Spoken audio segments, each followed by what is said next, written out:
الحمد لله رب العالمين. تلوموني يوم اقول حنا في نعمه وحنا نعيش حياه ما حد يعيشها في هذا العالم.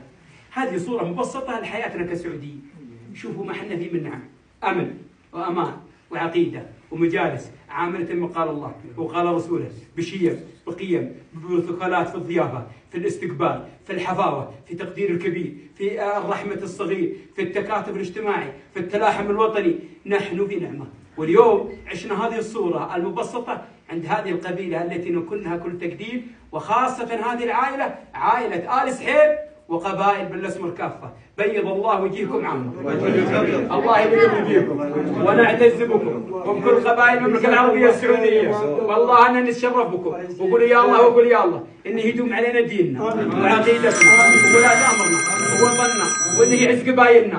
قبائل ابشربي عندي مبادره ابشربي، كل من يحب العلم الغانم هو من قبيلتنا. اللي لو قلنا قال الله ورسوله قال ابشربي، لو قلنا كرم الضيف قال ابشربي، لو قلنا ارحم جماعه قال ابشربي، لو قلنا صلح مع الجيران قال ابشربي، لو قلنا قدر الناس قال ابشربي. كل ابوكم تراكم اعضاء معنا. الله يبيض عليكم يبيض وجيهكم. سامحونا والله يجعل عاقبتنا عليكم بالستر والعافيه. مع السلامه مع السلامه مع السلامه. كرم في ربي.